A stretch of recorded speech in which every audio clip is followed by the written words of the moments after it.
Okay, so now I'm going to use these discs. They're 3M discs.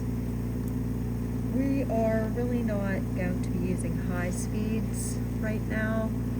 Maybe at some point before you're finished with your training, you can use high speeds in the hand pieces that you have from your offices. But we do have slow speed contra angles that are friction grip that will allow you to use some of the burrs that you typically will see your dentist or other AFDAs using, and that's what you'll use for the most part here.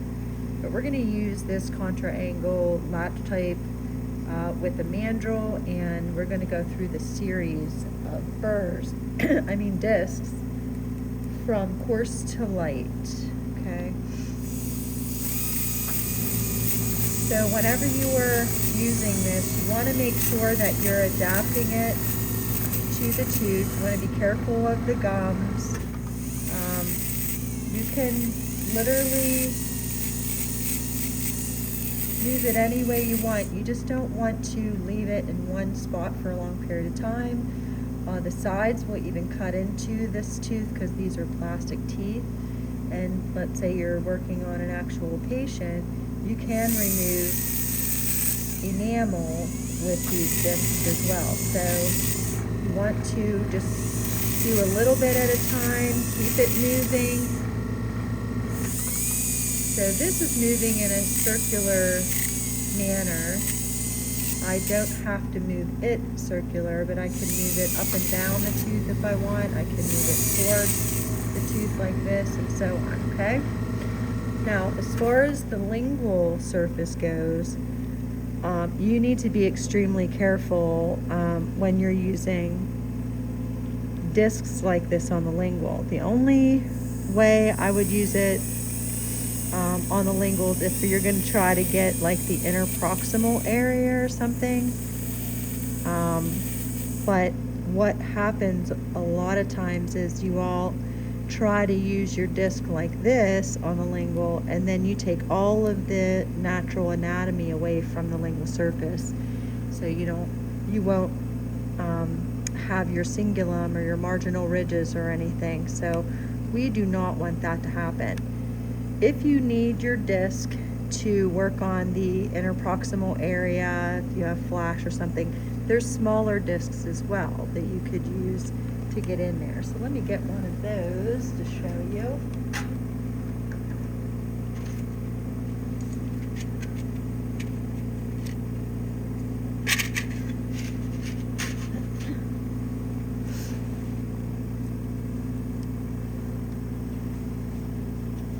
Whenever you're doing anything with the discs, you can flip these discs. That's why I like these. You can flip them so the coarse part is out. You can flip them and put them on this way if you want to work this way.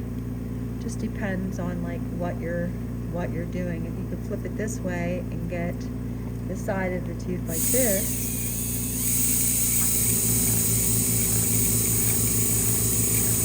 so that you have an actual side of the tooth,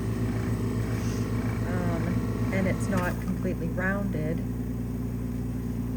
But I put this on for the lingual, so we will see if I can show you how, if it's smaller, it's not going to interfere as much with the rest of the anatomy. It's all in, trying to move the mirror, make sure that you're adapted properly, and then you turn the disc on to let it rotate. Okay? So even with regular instruments, we're adapting it and then we're activating it. Okay? So I want to show you something here with the Explorer.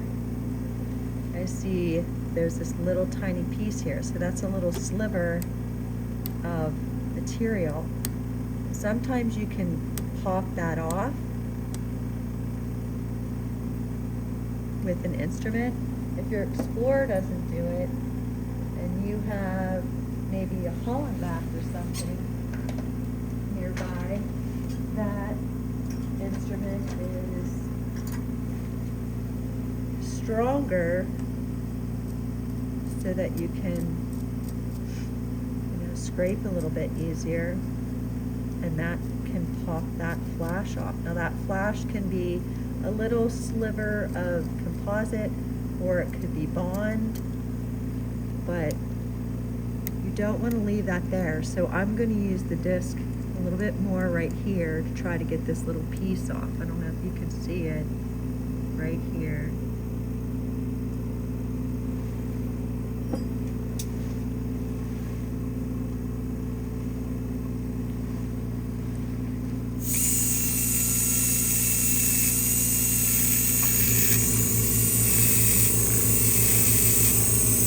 These are flexible too, so whenever you're using it,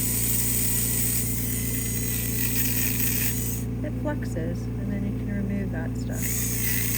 But just keep an eye on the tooth, that you're not removing the natural anatomy from the tooth. And if your disc is not new,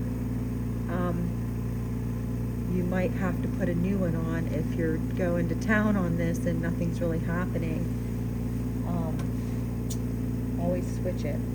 So when you're using these discs, what I want you to understand is you're not supposed to just use one disc and be done, okay?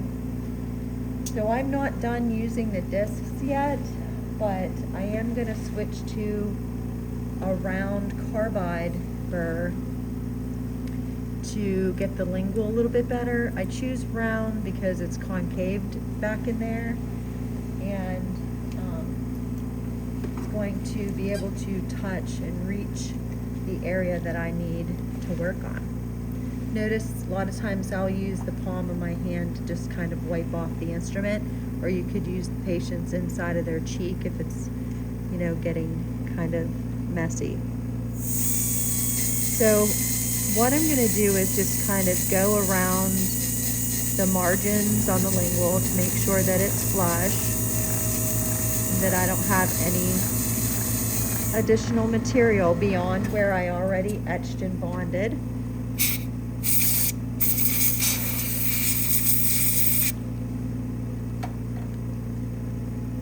Then I'm going to get my Explorer and feel. It feels really smooth. Feels good too. Okay. Still feel something right there though. I'm gonna have to go back to that coarse disc. I'm gonna get a new one now.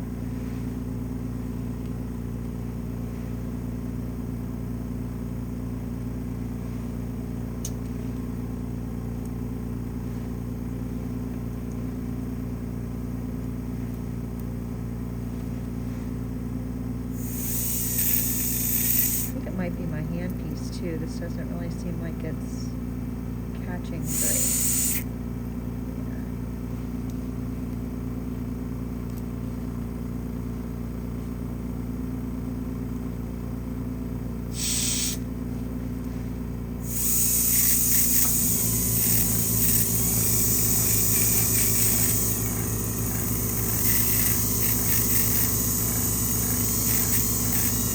Yeah, I think that did it.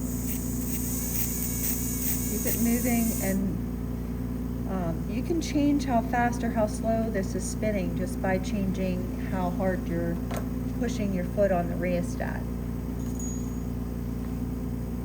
There we go. Looks better. All right, so before I use the rest of my discs, I'm going to use a lightning strip. And this lightning strip has a coarse area and a finishing area.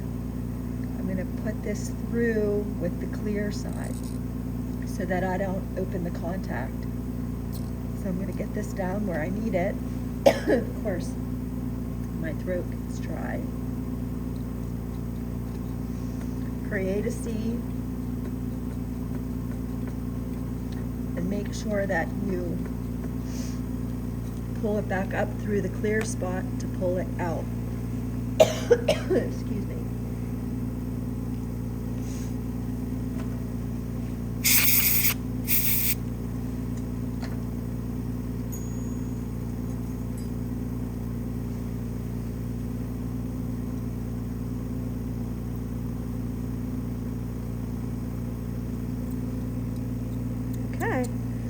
ready to polish with the rest of the polishing discs. In between each disc, and they go in colors from a dark rust to a lighter. This is still abrasive, so you have to be careful and make sure that you're angling this properly. You can go all different ways whenever you're using this, but this will really do some damage on the patient's gums, so you have to watch how you're adapting it. You have to get cotton rolls in underneath their lips to pull their lips that away. Keep your fingers in the area so that you don't end up hurting your patient, cutting their lip or something.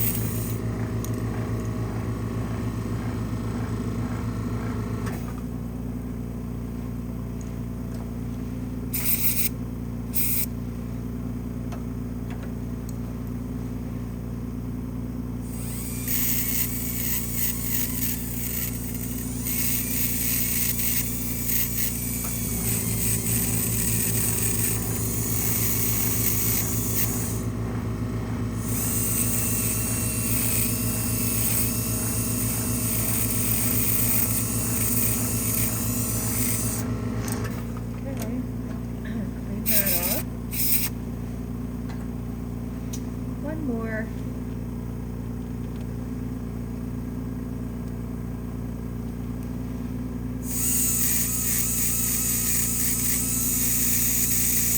This one gives it a nice shine.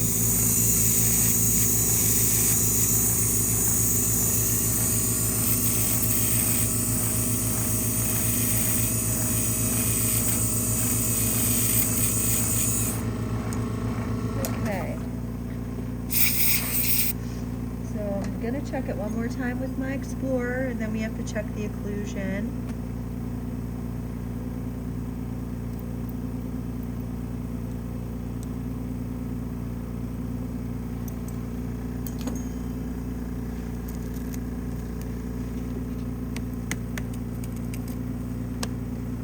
Whoops, it's hungry.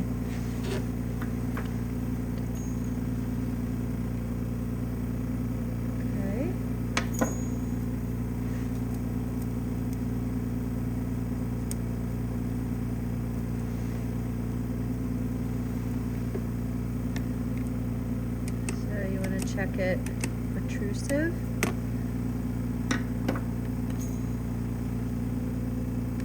Alright, so it's not an occlusion, and don't always just assume that because this is a class 3 that you don't have to check occlusion. You most definitely have to check the occlusion every time in case you got material or something on the incisal edge or the lingual somewhere. But that's your restoration for a class 3. Can you show the lingual again? Yep.